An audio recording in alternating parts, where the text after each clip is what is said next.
All right, guys. How you guys doing? Play up. Um, Basically, I've just been testing out a few different layouts for live streaming. This video is currently going to YouTube, Facebook, and Instagram. Still waiting for TikTok to let me stream from desktop application. They want me to use TikTok Live Studio, which requires a Windows computer. I'm currently streaming Mac. Um, I could stream from a PC. I do have a PC as well, but trying to get everything working for a single MacBook so that I can be mobile with it. I'm just testing out a layout for a format for a show that I was thinking about doing, where we kind of discuss notable, newsworthy moments, things that I found interesting.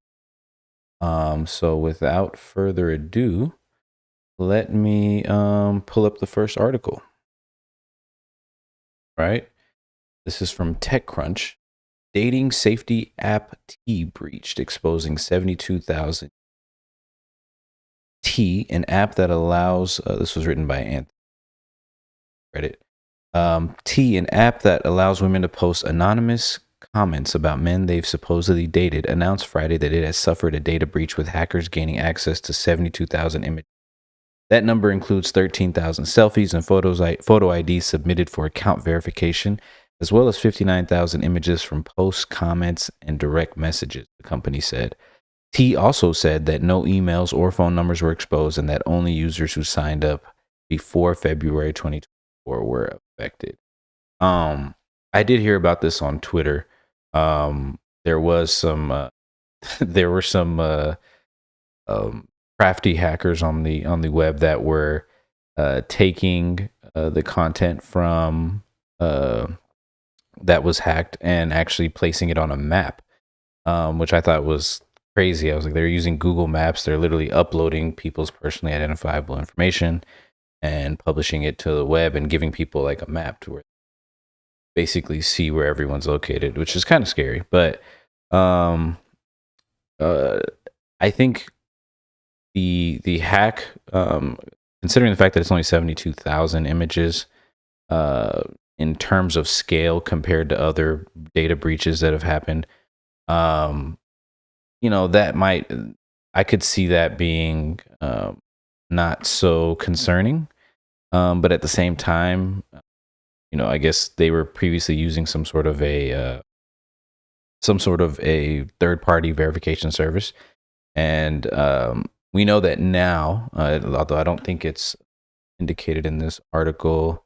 Yeah, we know now that essentially the hackers, what's it called? The app currently authenticates using a method that deletes the afterward.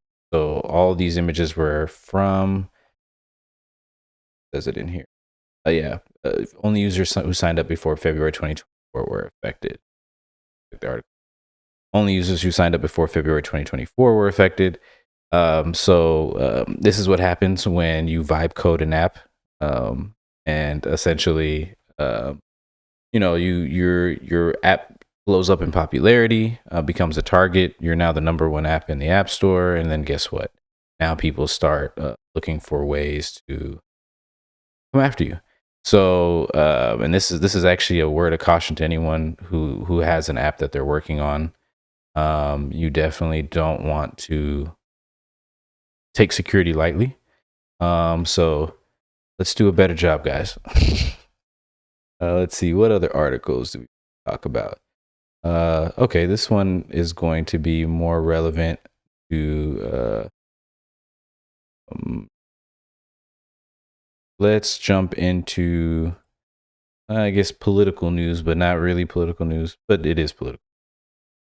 Paramount has a $1.5 billion South Park problem. So the White House says the show is Fort Wraith after it showed Trump with tiny genitals.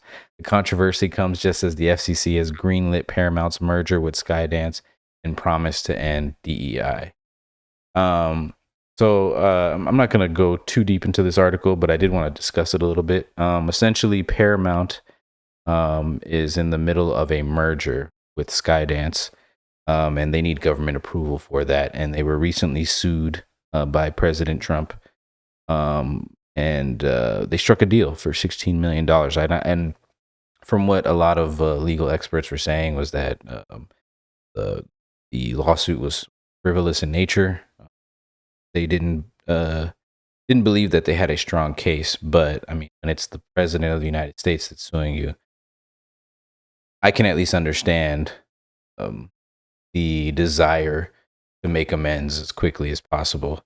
The problem that you run into is, now that you're dealing with capitulation, the problem with that is um, there's a trend of corporations, large corporations, capitulating to the presidency um, preemptively, meaning that like I don't think that there's a conspiracy. I don't think that, uh, and this is in relation to Late Show with Stephen Colbert being canceled and some other notable changes that have happened. That was the most newsworthy article that came out, and so um, there's this issue that's going on now where it seems that like companies are afraid of what may happen if they choose to be litigious or choose to rebel against the current president, and um, you kind of run into this problem. And I think that this is indicative of that situation where you have companies that are trying to play ball with the presidency, and then you have creatives and creators that are working with these organizations that don't share the same sentiment. And if you don't know the story with South Park, they had just inked a $1.5 billion renewal deal with Paramount. South Park did, and yeah, they chose to premiere the latest season of South Park, just going to town on Trump. So this is something to definitely uh, keep an eye out on and kind of see how the story develops. Essentially, the White House is not happy, from what we can tell, but we'll see what happens. I guess let me briefly touch on something in relations to the presidency, and then I'll jump off of it. This is more relevant to me as an Ethiopian creator, or not a creator, but just as Ethiopian official denies Donald Trump's claim that the U.S. funded the River Nile Dam. From BBC. An Ethiopian official has denied Donald Trump's claim that the United States helped fund Ethiopia's new mega dam on the River Nile, saying it is false and destructive. Last week, President Trump said the controversial dam was built with United States money largely. Officially known as the Grand Ethiopian Renaissance Dam, or GERD, the project is Africa's biggest hydroelectric plant and a major source of pride for Ethiopia. Over the 14 years it has taken to complete GERD, the Ethiopian authorities have repeatedly said that the dam was funded by the government along with contributions from the Ethiopian people. The dam, however, angered Egypt and Sudan, which lie upstream on the River Nile, and fear the dam could lead to less water flowing into their country. The BBC has asked U.S. authorities to expand on Trump's comment. On Tuesday, Fikirte Tamir, deputy director of the GERD Coordination Office, dismissed Trump's remarks, saying the dam was built without any foreign aid. Although technically an independent body, the GERD Coordination Office was set up by the government to mobilize resources for the dam. Regarding what Donald Trump claimed, the government should respond with far-sighted and carefully considered diplomatic procedure, Ms. Fikirte said. Following Ms. Fikirte's comments, some Ethiopians have questioned how privy the GERD Coordination Office would be to any potential deal between the government and the U.S., given its independent status. Ethiopia's government has not responded to Trump's comments about funding the dam, which began generating electricity in 2022 and was fully completed earlier this month. It is not the first time Trump has claimed U.S. involvement in GERD. Last month, in a post on his Truth Social online platform, the president said the dam was stupidly financed by the United States of America and substantially reduces the water flowing into the Nile River. I'll let you guys read the rest of it. I actually kind of read a lot of that article.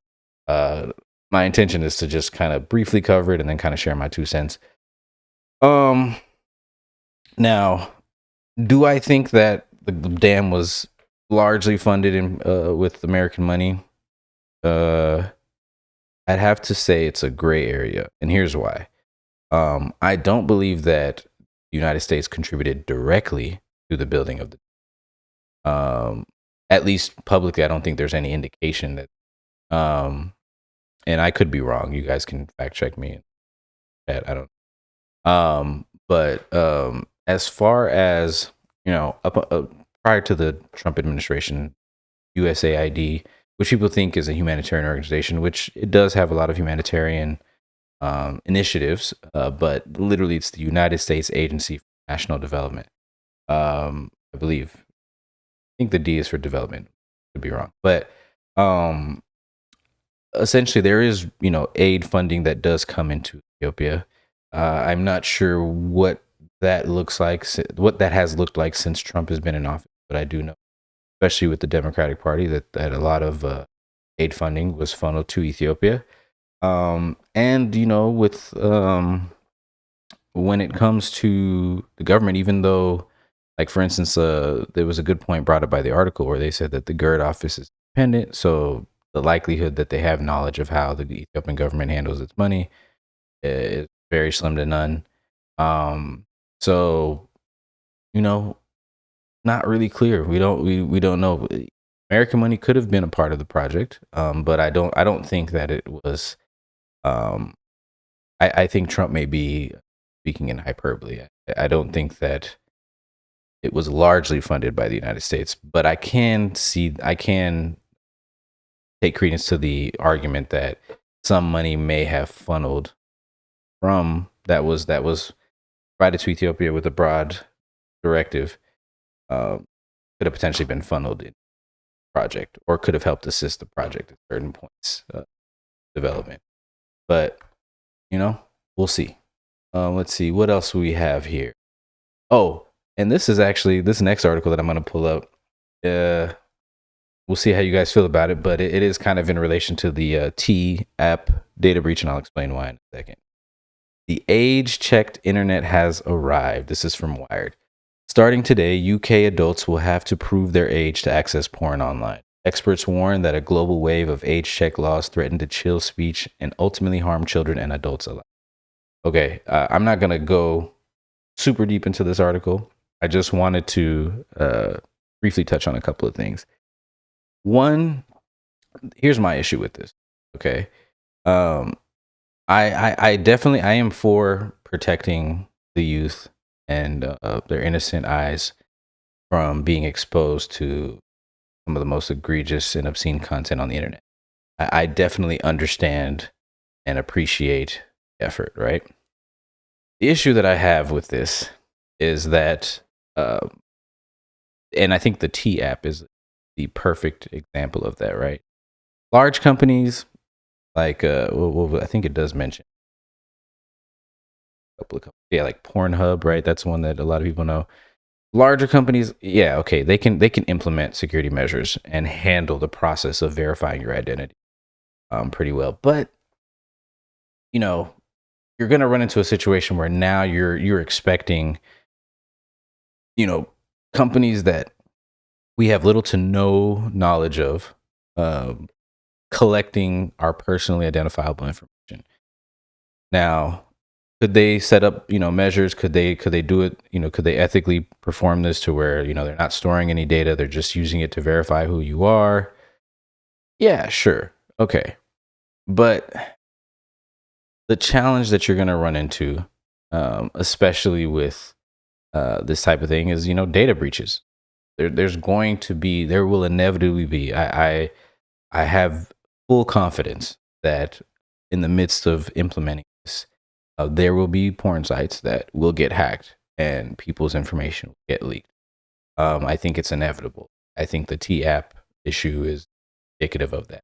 So, do I believe that this is something that should be addressed? Absolutely. I definitely think that we should do what we can to protect minors and adults online when it comes to browsing, obscene content. But I think there has to be a better way to do it. I don't think um, I don't think putting the onus on the companies to handle the age verification is wise in the long run, just because you're now something that should be handled with the utmost security is now being given to companies where their priority is profit. So I could see them cutting corners. No knock to any business owners out there, but yeah, like I just don't see this playing out well. Now, the interesting thing about this is that I remember when something like this happened in the United States, and but it wasn't the entire country. It was literally um, states that were enacting laws. Um, these porn companies actually ended up pushing back, ended up just blocking access to their site completely, instead of instead of actually complying with the law. Well, I guess that is one way, malicious compliance, right? Like they went in and agreed to not violate the law, but they effectively stopped doing business in the territory. Um, Now, what's interesting here is that in this article, it says some of the biggest porn websites, including Pornhub and YouPorn, have said that they will comply with the new rules. And social media sites like Blue Sky, Reddit, Discord, Grindr, and X are introducing UK age checks to block children from harmful content. So I'm not surprised that Reddit, Discord, and even X are complying, but Pornhub, I specifically remember, was against, was against complying with laws that required them to verify ages. Maybe this law was written in a more, reasonable manner, or they felt like, you know, obviously times change. Maybe they see that this is now becoming a common trend with governments. The EU is typically known for kind of setting the tone when it comes to privacy, when it comes to safety online and cybersecurity, or not cybersecurity, but just the handling of people's data, getting users' consent.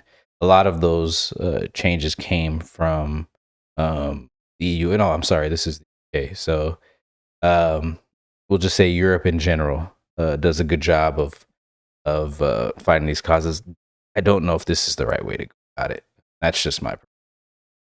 So, anyways, let's go to the next article. I guess let's jump into a little bit of tech. Uh, this one's interesting. Microsoft to stop using China-based teams to support the Department of Defense. Jesus Christ, why are we using China-based teams to support the Department of Defense in the first place? That's really I just need to understand, because we are clearly at least there is some form of cyber war actively. Like why would we put ourselves? The tech giant has relied on the global workforce to support federal. Now I get it. Okay, I understand. You know what I'm saying? Like, you got a big operation, you got a lot of stuff going on, right? May not have enough people in the United States to support. Come on. There's certain things that you should not be outsourcing, especially when it comes to national security. The Department of Defense, bro, I feel like pretty obvious, like shouldn't be doing. But let's keep reading. Last week, Microsoft announced that it would no longer use China-based engineering teams to support the Defense Department's cloud computing systems, following ProPublica's investigation of the practice. Okay, so they only changed because they got exposed, which cybersecurity experts said could expose the government to hacking and espionage.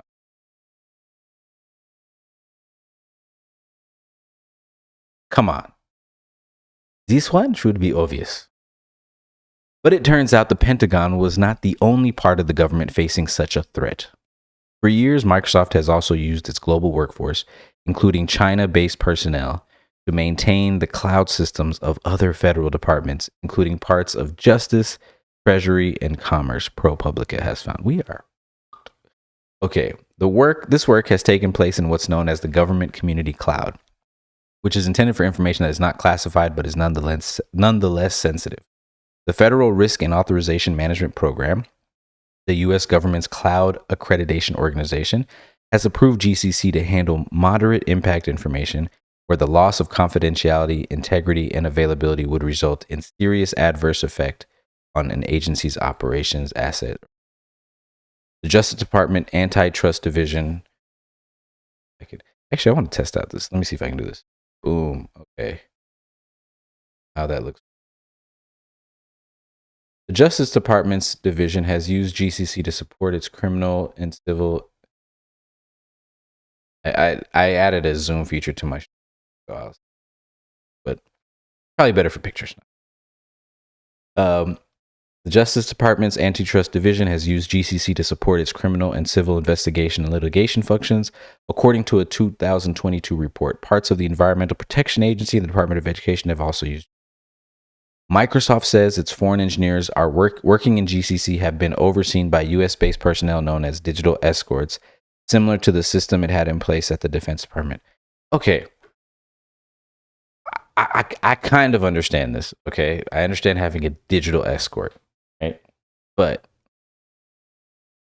when you're dealing with state-sponsored cyber attacks, okay, the scale at which governments are able to employ methods to, perform espionage or what do they word hacking and espionage. Sorry, I couldn't think of the word hacking. That's